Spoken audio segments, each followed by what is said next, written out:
Good afternoon, and thank you for joining us today. My name is Corey Pierce, and I'm the Marketing Director at Churn Zero, and I'd like to welcome you to our webinar titled, How Customer Success Can Catalyze Customer-Centric Change. Before we get started, I'd like to remind you that we are recording this session. A link to the recording will be available 24 hours after the webinar. Throughout the presentation, you are welcome to submit your questions via the question and answer box, and our staff will try and answer them as we go. We will also address as many questions as we can during the Q&A portion of this webinar. Now I'm pleased to introduce to you today our presenter, Julia Ahlfeldt. Julia guides organizations on how to gain market leadership through customer-centricity. She has worked with blue-chip clients such as JP Morgan, American Express, and Virgin to deliver on their brand promise and foster customer loyalty through great experiences.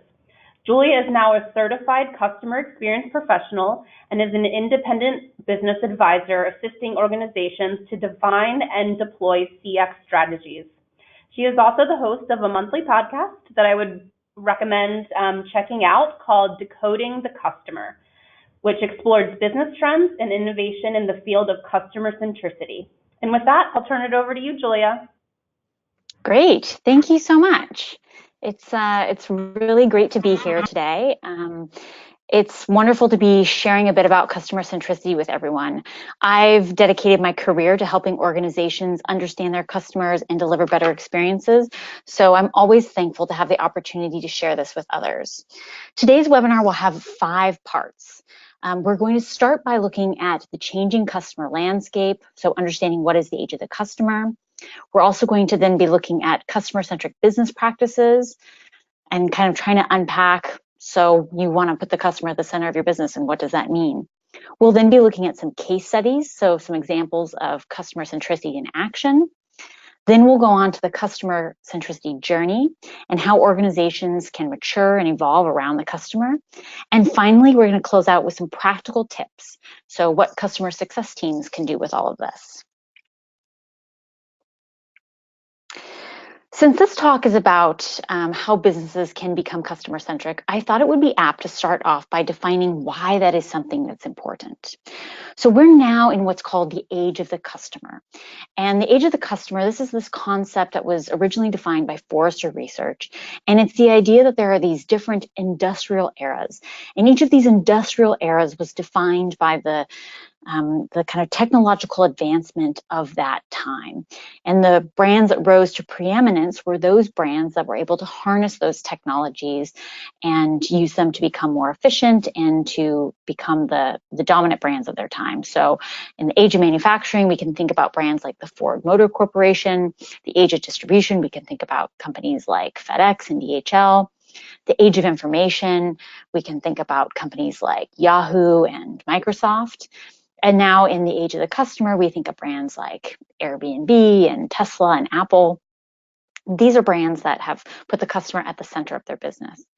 What makes the age of the customer different from the previous industrial eras is that the age of the customer isn't so much defined by a technological advancement or technological advancements that the businesses hone.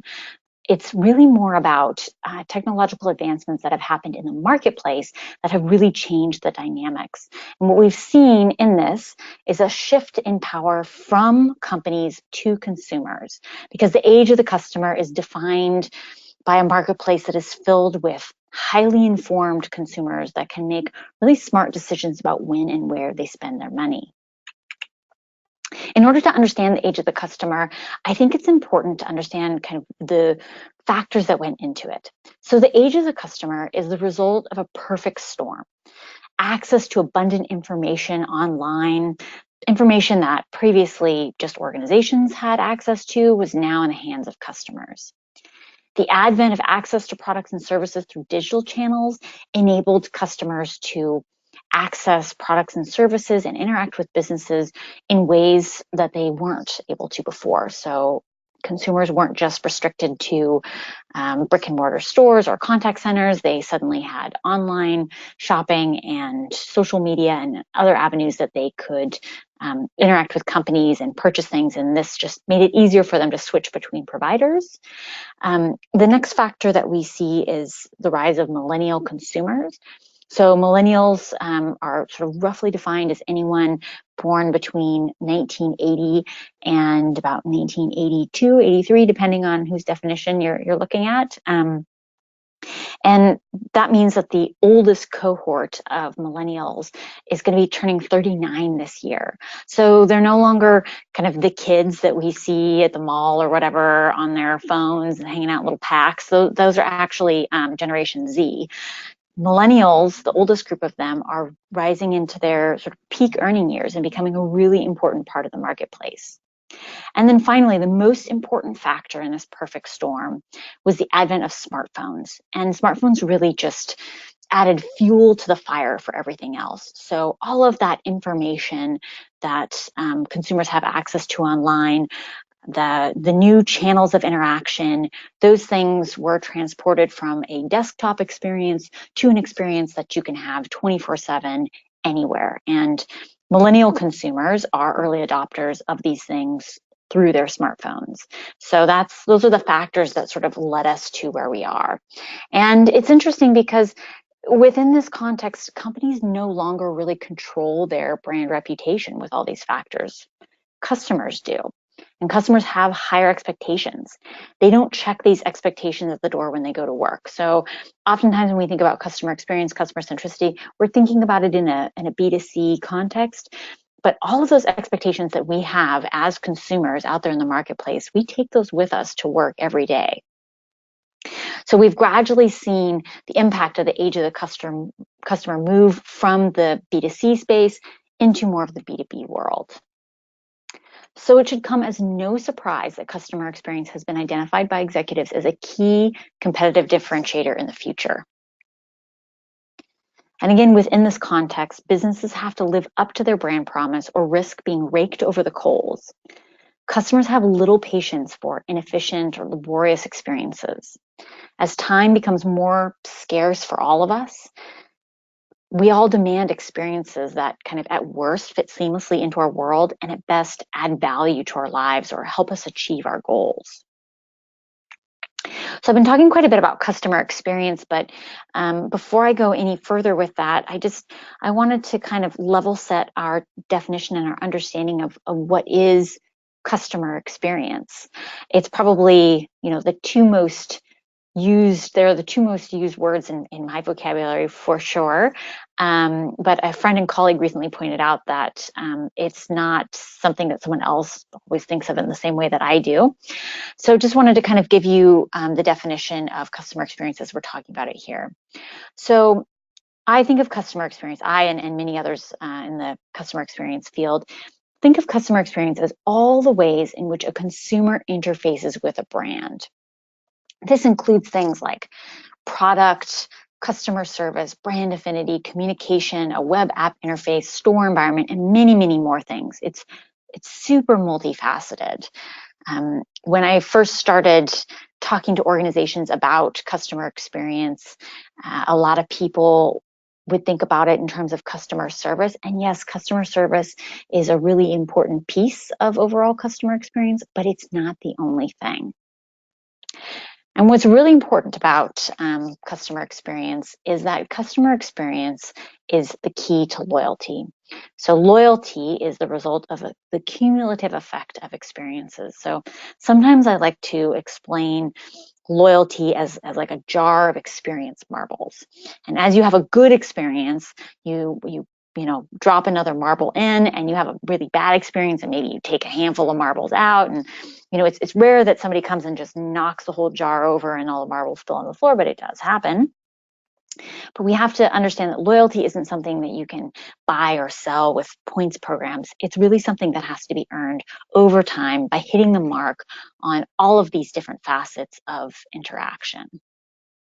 And if we wanted to make a visualization of what it looks like when we start stringing together these experiences, we'd be building what we call a customer journey. And it might look something like this. This is a very kind of generic customer journey. You could overlay, anything on top of this, a B2B customer journey, grocery store experience. There are all kinds of things that you could overlay onto this sort of model. But in actuality, so we've got this as kind of a cycle with one entrance and one exit. But in actuality, the customer journey probably looks something more like this, as customers can and do sort of abandon ship at experiences as they choose to off ramp and leave their relationship with an organization. And customer success teams are really at the heart of this cycle. The client lands into your world once they become a customer for the first time, but then it's your responsibility or your team's responsibility to foster and grow that relationship so that they don't off-ramp when they become aware of a new need. And it's also important to acknowledge, and we'll get into this a little bit later, that yes, customer success teams are at the forefront of this, but ultimately there are many, many layers behind this that are supporting the journey. And it's definitely not fair for organizations to just look at the customer success or just customer service teams and say it's all of your responsibility to keep customers in this cycle. It's really an effort that the entire business needs to be working towards. And when we start looking at the journey in this way, we can begin to understand why customer experiences are the foundation of loyalty and also of customer lifetime value. The longer a customer remains within this cycle, the more the customer relationship delivers value to your organization.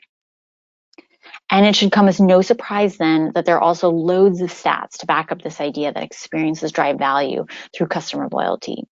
Although not all leaders have fully embraced this, but those who have definitely seen results.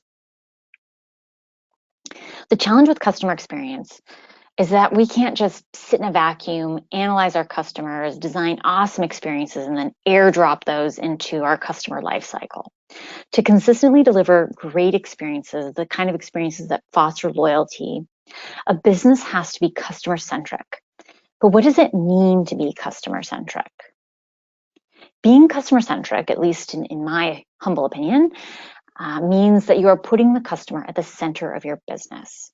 You can also think of this in terms of a business building or molding its organization or its operating model around the customer.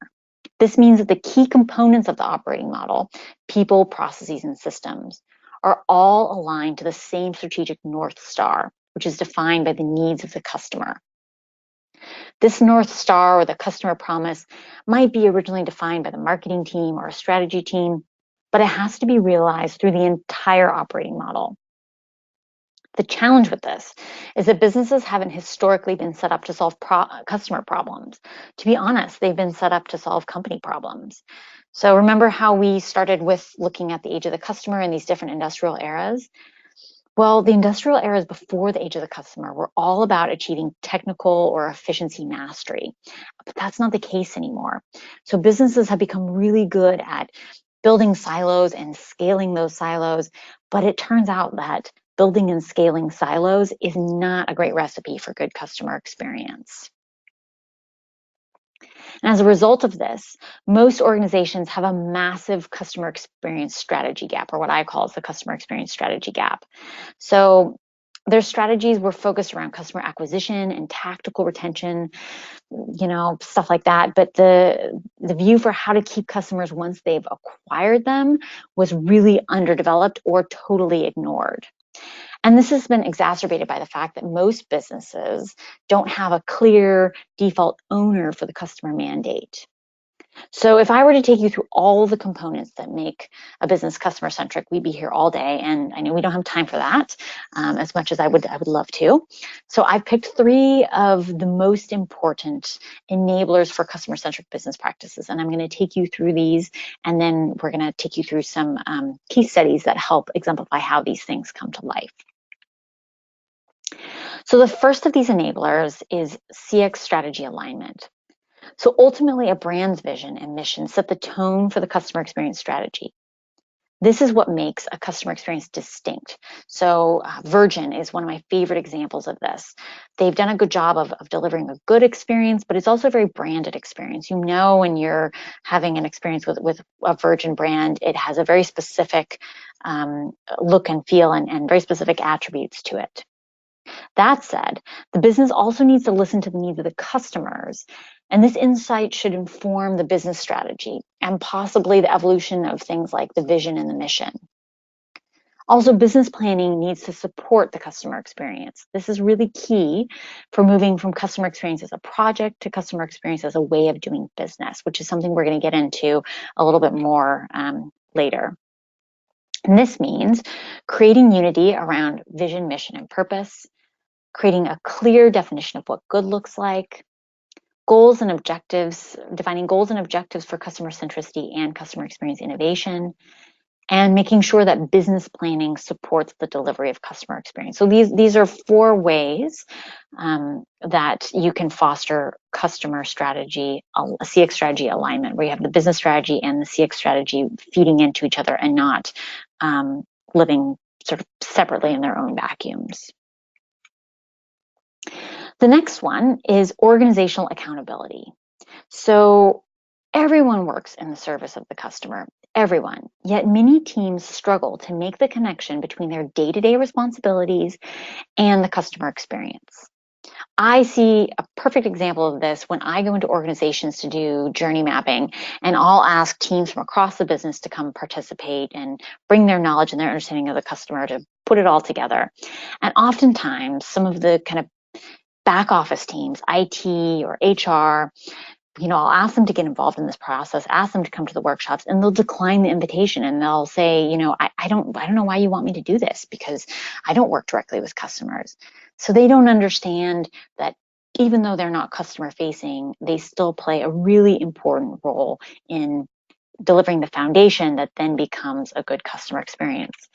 So if organizations want to deliver good customer experiences, they need to foster organizational accountability.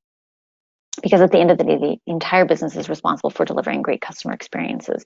And customer centricity has to permeate all corners of the organization, especially what I call the engine room of the business. And that's the kind of middle section of the business. So, at the very top, you have leaders, and leaders are often quite clued into customers and customers' wants and needs. And, we all know that those teams dealing with customers at the coalface are, usually very in tune with customers, but it's those teams that are 2 or 3 steps removed from the customer, but maybe not high enough to have the 10,000-foot flyover glance understanding of things. Those are the teams that, where driving accountability is super important, but it can also be really difficult. So what does it mean? What are some of the kind of enablers for this enabler for organizational accountability? What are some things that businesses can do to do this? So one is creating clarity on how all teams contribute to the journey. So helping that IT team understand how what they do is critically important.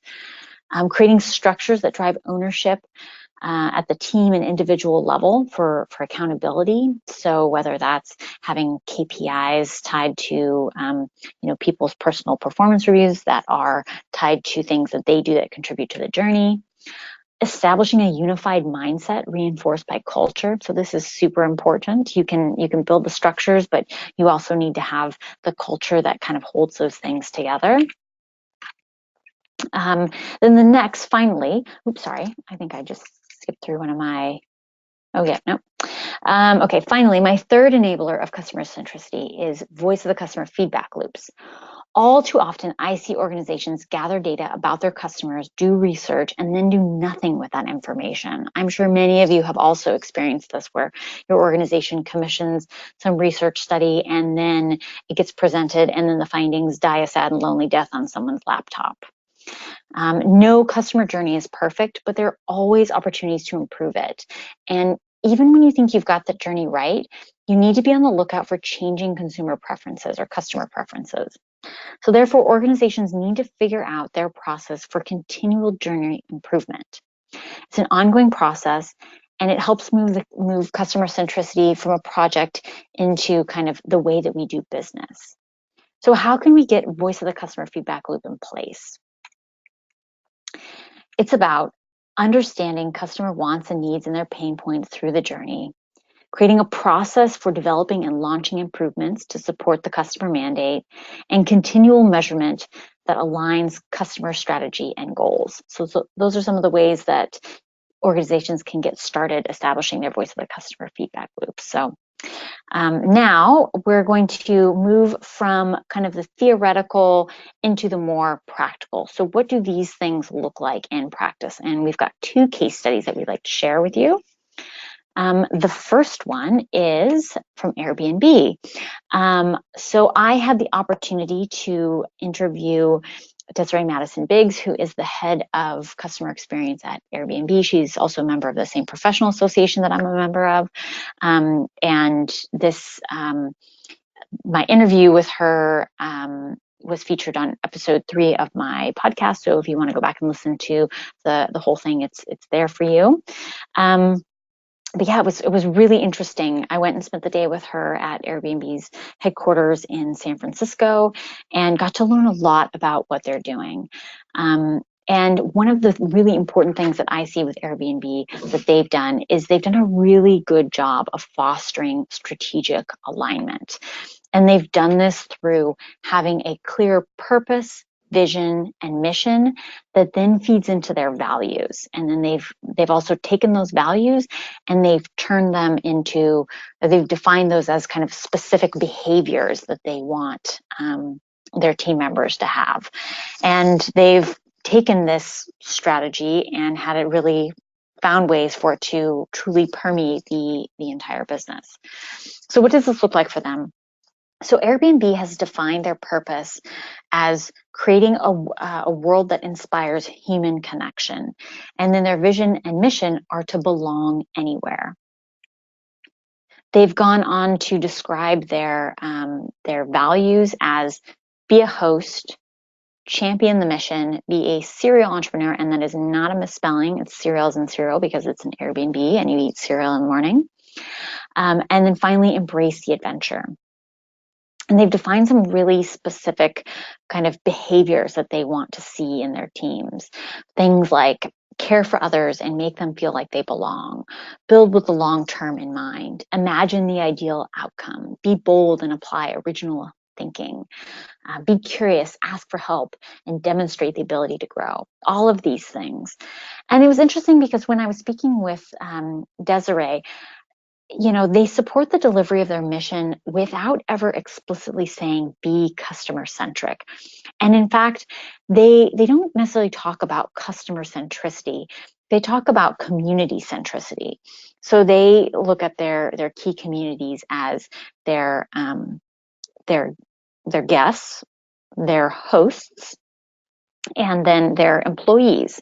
And each one, they've got 3 key executives, and each one of their executives looks after a different stakeholder group.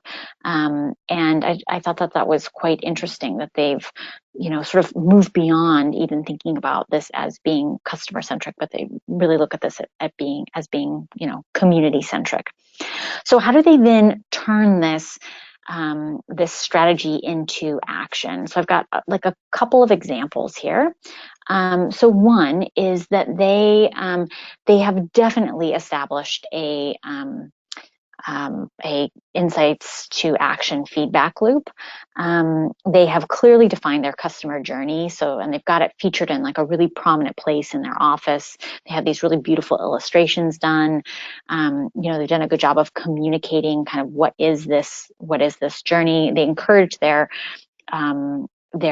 employees to be guests and hosts, so they get to experience the journey firsthand. And then, they're constantly gathering information. And so to the left of the journey, in the sort of bottom picture you see, there's like a little touch screen, and that's actually an interactive touch screen. So anybody in their entire business can rock up to this thing and click on it and see the most recent research stats. So when we think about the insights to action feedback loop, they're constantly measuring things and understanding customer experience, and then feeding that information back into the organization and leveraging it to drive ongoing experience improvements. And it's there for anybody to access, which is really quite cool. I see all too often organizations that will kind of not hoard this information, but they'll hold it back, and they'll keep it, just the marketing team sees it or just the leadership team, but they're very transparent in sharing this information. Another thing that Airbnb has done is they've taken their values and they've embedded them into their kind of HR frameworks to ensure that they have, that they foster a culture of customer centricity. And, Desiree was telling me that, for example, they've got a values fit interview. Amazon, I know, does this also, where they do a values screen interview where they interview you specifically on, do you align with their values? And it's one of these things where, if you don't, then you don't pass go, and you don't proceed with the recruitment, because they're that serious about making sure that people who come into the organization are those who are aligned with their values. They've got, within people's performance management, they've got things that tie back to those specific behaviors. So, and they've even gone so far as to, within their physical space, bring these values in. So when we think about, inspiring creative thinking, I mean, they've created an environment that does that. They have, you'll see up in the top left hand corner, it looks like people are meeting in a room that kind of looks like somebody's sort of open plan kitchen living room, and many of their meeting rooms have been designed to look like actual Airbnb listings. And they did this to continually remind teams about who and what they're working for. And when I asked Des about, I said, man, that must have cost a fortune in terms of design costs. She said, no, what they did was they actually gave teams a budget and a picture. And they said, right, you now have to go, do your best to recreate this thing with what you can find in San Francisco. Here's your budget, go do it, which I also thought was just kind of a really cool thing to do to, get teams engaged and interested. And then also, part of their vision and mission is to belong anywhere, and they've taken that to heart too. So nobody has any permanent desk space or offices, not even the executive team. Everybody works, where it makes sense. People move around, working with different teams. So this idea that you belong anywhere and you don't need to own the space that you occupy is something that they have taken to heart, even in the way that they think about their physical space. Additionally, in the top right-hand corner, you can see a guy in a denim shirt walking by what look like some little blocks. Those blocks have pictures of hosts and guests during the 2016 migrant crisis in Europe. They asked their hosts who opened their doors to migrants that needed, to refugees that needed places to stay, and people opened up their homes, and what they did was they took photos of some of the guests and the hosts, and they put them on the wall. So, and this actually, where that picture's taken is kind of, it's like in a main sort of atrium part of the building. So it's like in a super prominent part of the building. So people are constantly reminded about, right, we're in this, and we're looking at the bigger picture, and we're striving to create a world that fosters human connection. So anyway, it's interesting. I thought it was really interesting how Airbnb has done such an incredible and multifaceted job of taking their vision, mission, values, and purpose, creating that in a way that is community-centric, customer-centric, and really having that permeate the entire business. It's super commendable. The next example that I'd like to take you guys through is HubSpot, and special thanks to Corey for the tip off on this one. This was an organization that before Corey suggested that I look into it, I wasn't aware of some of the cool stuff that they're doing. But as I was researching for this case study, I was super impressed. So for those of you who aren't familiar with HubSpot, HubSpot is an organization that develops and markets software products for inbound marketing and sales.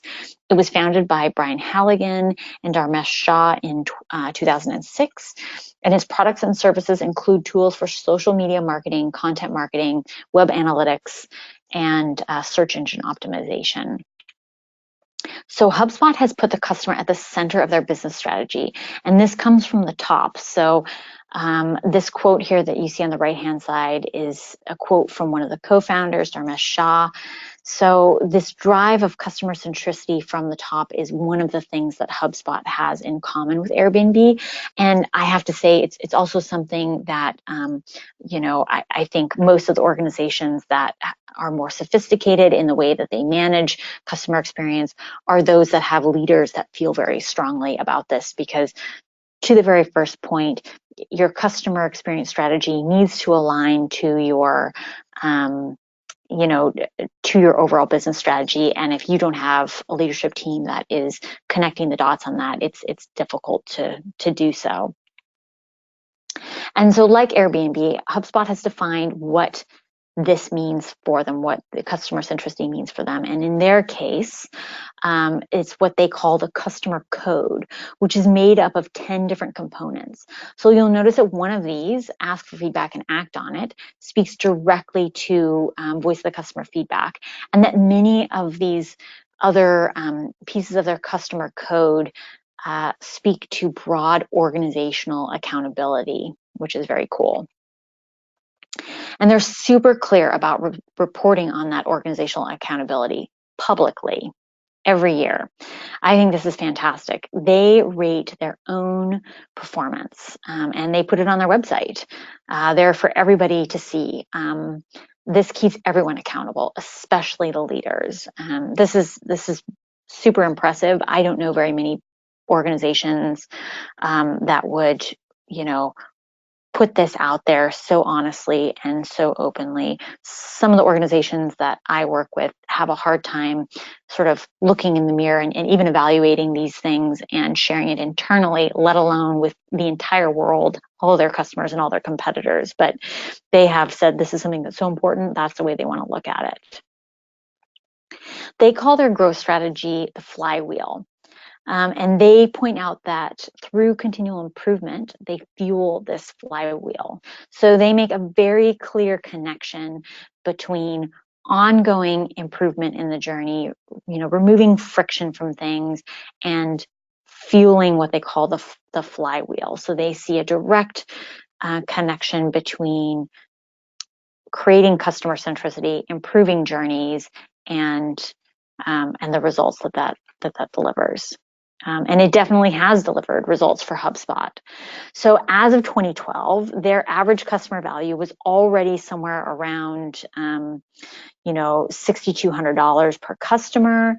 And they've just grown from strength to strength since then. I think probably a lot of this is down to their products and their services and how they deliver those to customers, and all of those things come from making sure that their business strategy is aligned to their customer strategy, making sure they have a customer strategy, fostering that organizational accountability as the business grows, and continually improving the customer journey and the customer experience.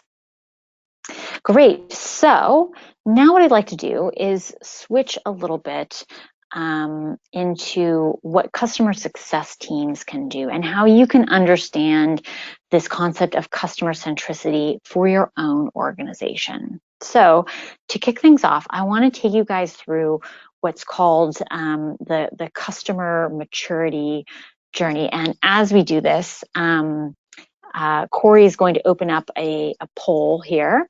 And after we walk through these, what I'd like everybody to do is think about, where do you think your organization sits, and to vote, because I think it might be interesting to share that with people. So I'm going to walk through what these maturity steps mean, and then also some kind of some questions you can ask yourself. And so after that, if you could go over and take the poll.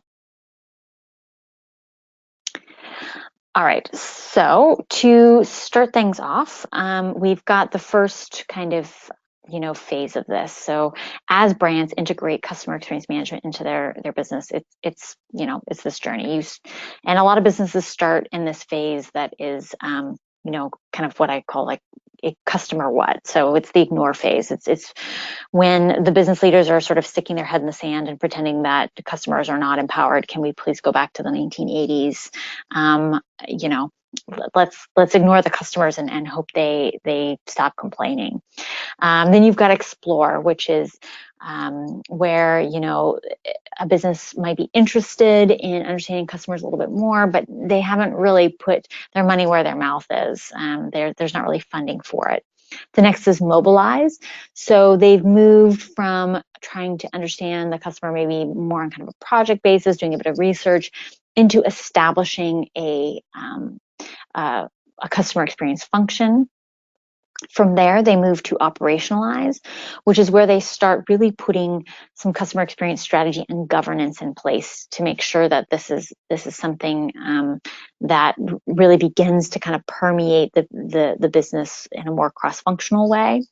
And then finally, embed. And embed is this, you know, kind of Airbnb utopia, HubSpot utopia, where customer experience is what we all do, what everybody in the business does. So if you're thinking about, you know, how can I kind of, you know, diagnose where my business is? So in the ignore phase, a business would be here if they don't prioritize the needs of customers. So if your business doesn't prioritize the needs of customers, you would be in the ignore phase. Next, if you're in the explore phase, you might be doing some occasional research, but customer experience is still sort of in project mode. So, you know, this is the annual survey. We do some monthly net promoter score stuff. We look at it. We don't really do that much with it. There's not a lot of funding and support to take things beyond that, at least not in an ad hoc, or only in an ad hoc way.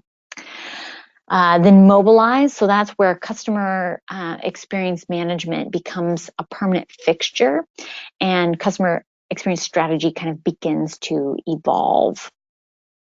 Operationalize is where CX strategy becomes a top business priority and components of the operating model begin to evolve towards customer-related objectives. So you might see, you know, the HR team coming a bit more on board, and, you know, you see more customer-centric metrics and things being put into people's performance scorecards and maybe their job descriptions, and you start seeing some of the engine room of the business beginning to understand the customer experience and engage with it a little bit more.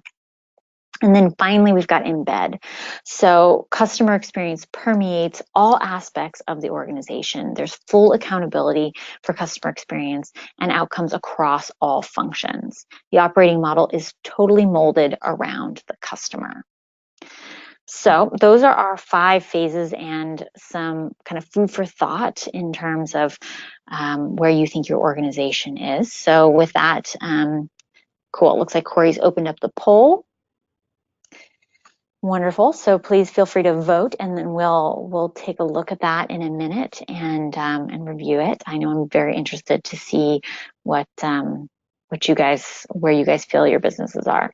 So while we wait for that, wanted to talk a little bit about you know, insight into how organizations can make the shift between these phases, how organizations can mature, and then specifically what customer success teams can do to help in their organization's customer centricity journey. So looking at, you know, how do you catalyze that shift, and then specific actions for customer success teams. So when you're moving from ignore to explore, it's about creating awareness. And relating customer experience back to business value. So if your executive team is not paying attention to the customer, they're not caring so much, put it in terms that they, you know, that they will begin to understand. And for a lot of business leaders, that means speaking numbers, speaking, you know, business results. So for customer success teams, demonstrate the business impact of retained or lost clients. You start showing leaders that they're losing money left, right, and center because customers are leaving, you know, you will catch their attention. When you want to look at moving between explore and mobilize, It's about creating a bit more urgency. So show that project customer experience is unsustainable, that it's bigger. There's a bigger need out there, and there are lots of missed opportunities. So a way that you can do this is to bring leaders closer to client experience and contextualize the scope of customer experience management. So help leaders understand how big this is. Help them understand that, customer success teams can only do so much if the IT teams and HR and the other engine room is totally disengaged from it. This is bigger than something that we can handle on kind of a project basis. If you want to move from mobilize to operationalize, it's about fostering broader buy-in and demonstrating success and ROI. So once the business begins to kind of invest in a little bit more, you want to demonstrate those results. Say, right, this is something that we need to continue doing on even a grander scale.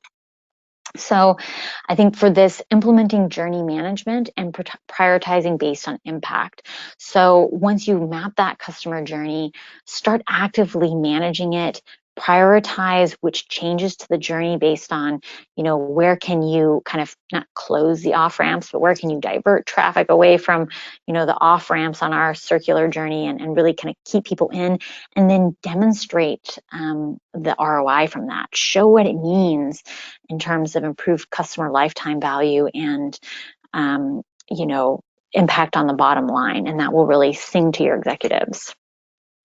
When you want to move from operationalize to embed, it's really about rallying the whole organization really fully around the customer and engaging all teams in customer outcomes so that everybody recognizes that customer experience and, customer success is truly everyone's responsibility.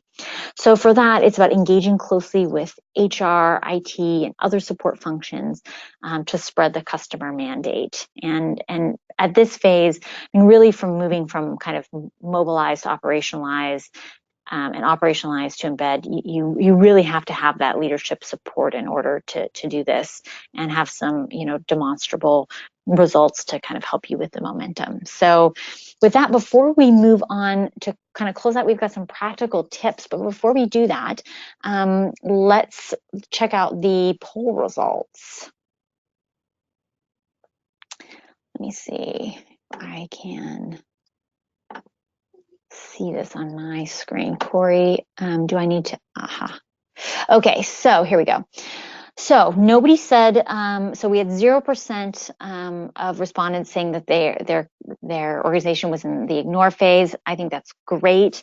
And I think that's not necessarily surprising, because if your organization has a customer success team, it means they're probably not ignoring the customer completely. So 26% said that you are in explore. So that's interested, but no funding yet.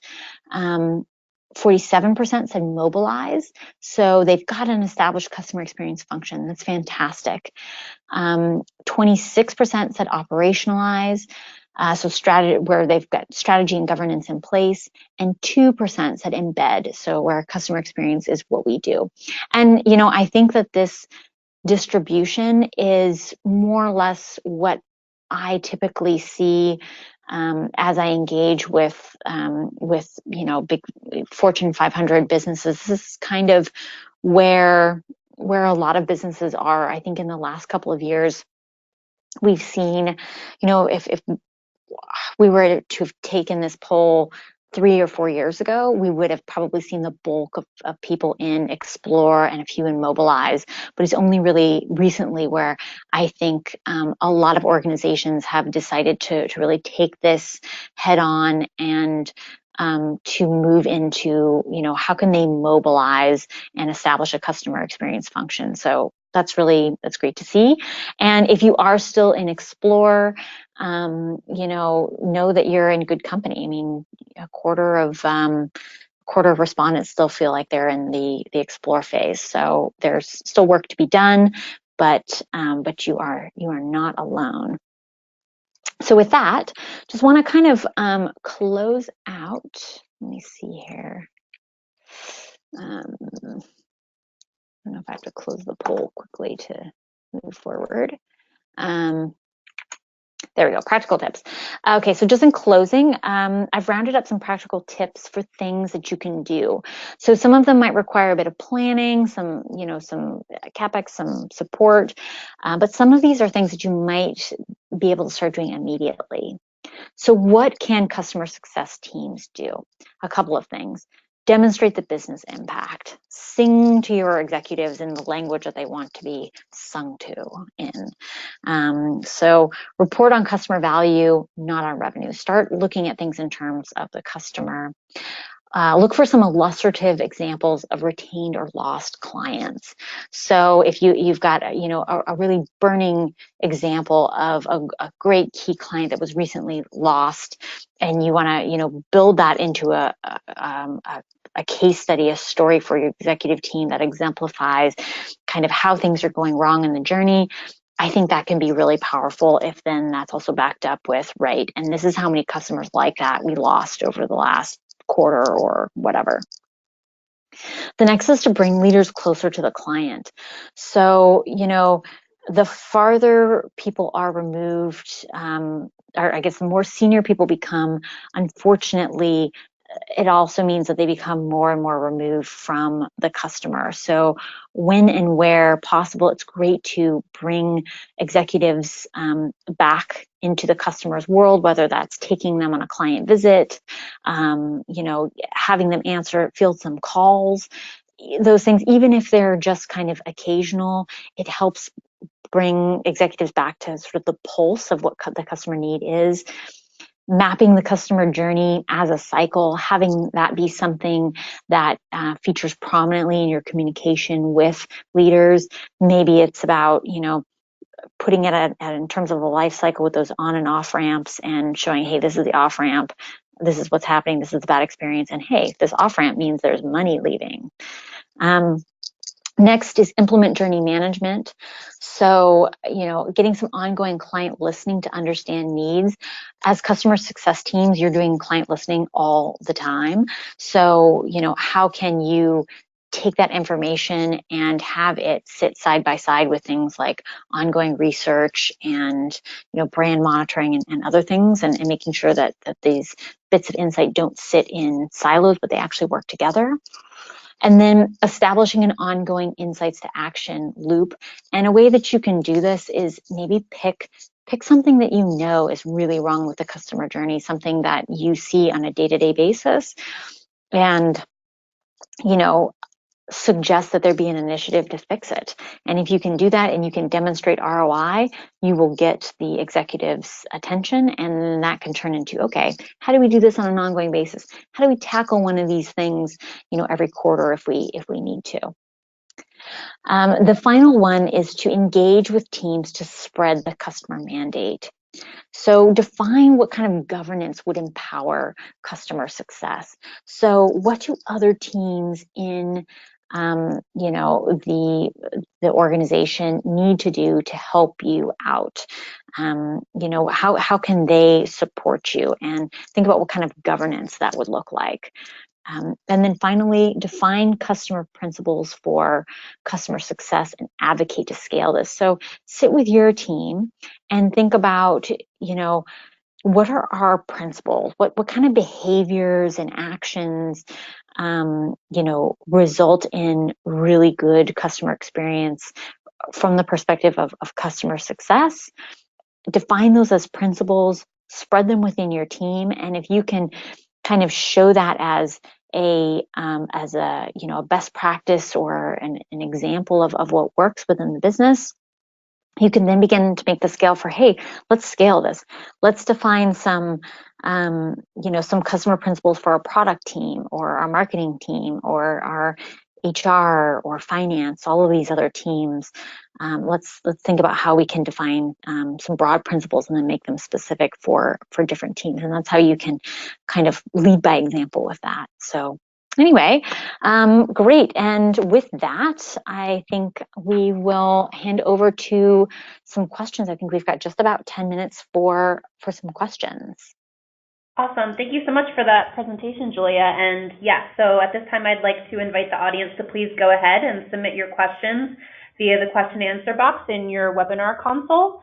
and then we will get to as many as we can during this time. And let's see what we have. So we have a question that says, what do you see as the main differences, if there are any, between customer success and the customer experience practice? I guess maybe if you could just describe if they're used interchangeably at all, or, because we have used the term CX and then CS. So if you wouldn't mind going over what you see as the main differences. Yeah, so that's a good question. Customer success, I see it as a business. It's typically a business function.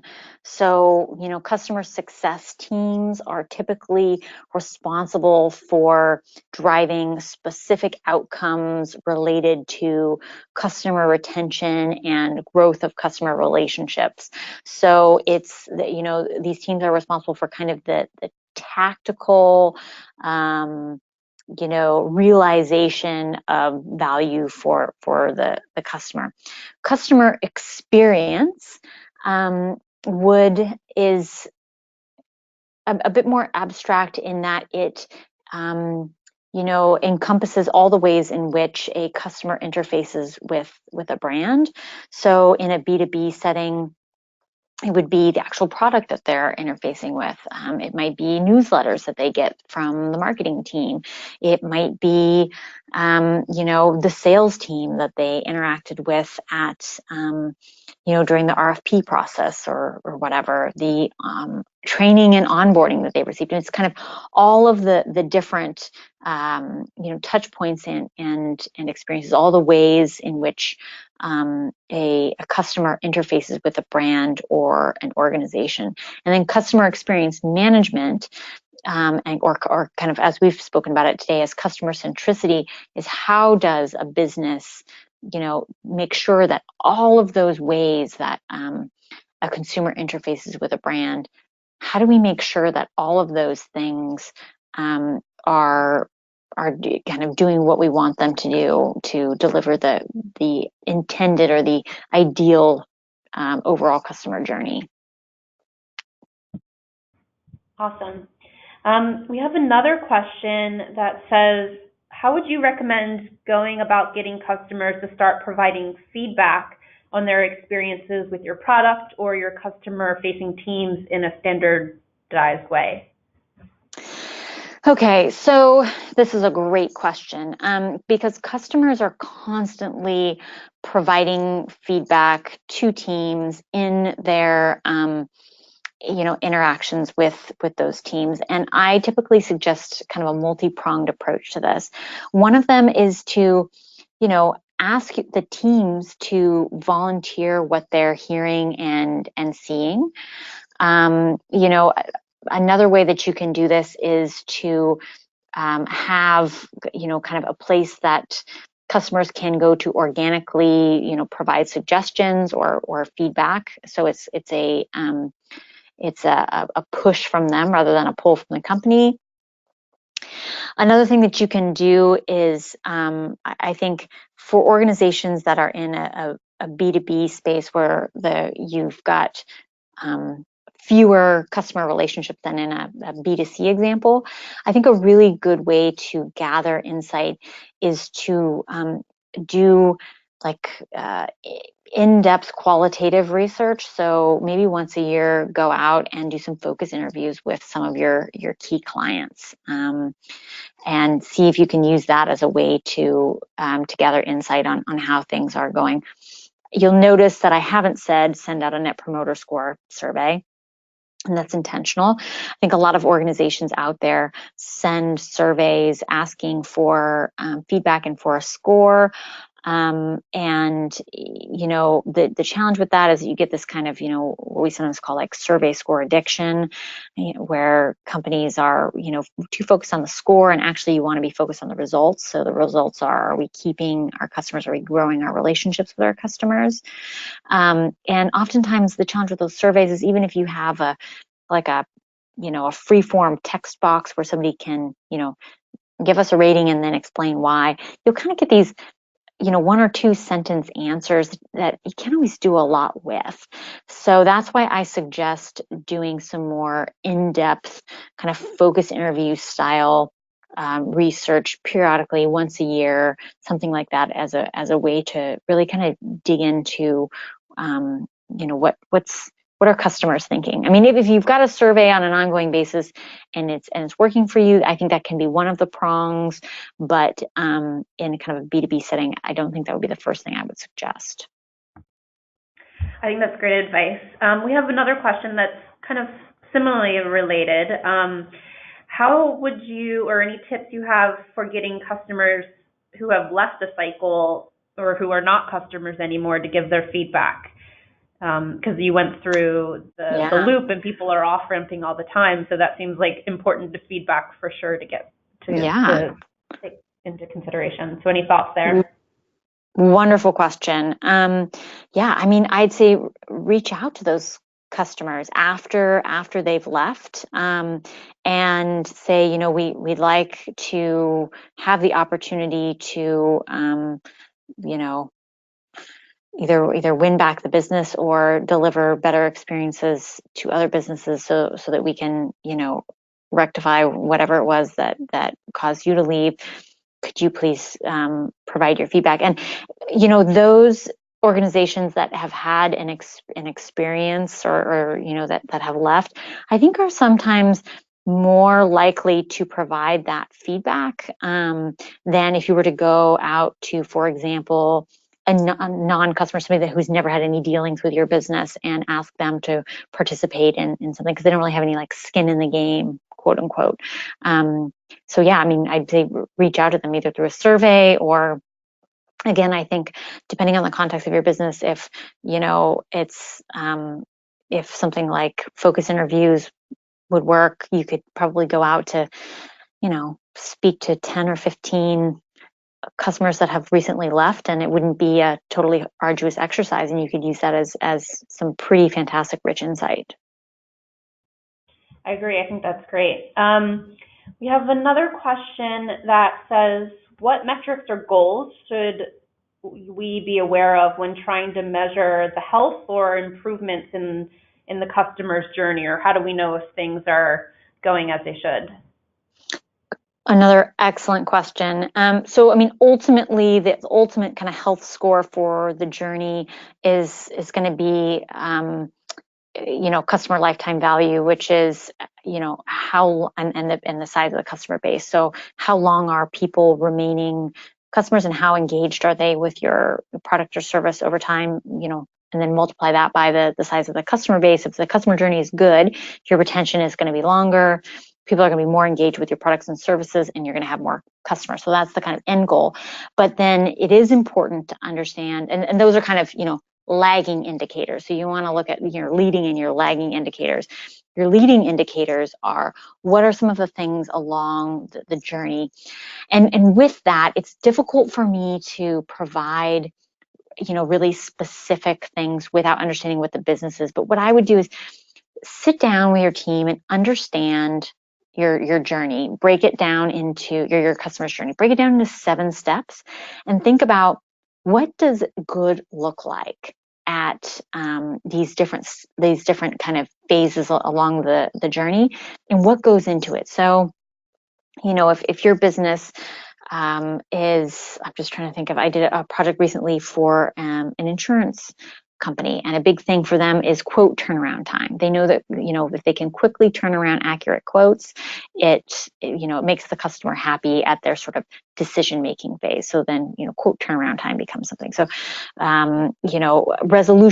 issue of resolution could be something. Think about the different phases of your journey, and what makes your customers happy or unhappy, and turn those into specific metrics or measures.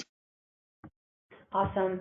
Well, that brings us to the top of the hour, so we will go ahead and end this presentation for today. And I want to thank everyone for joining us and remind you that we will be sending out a link of this recording tomorrow, so keep an eye out for that.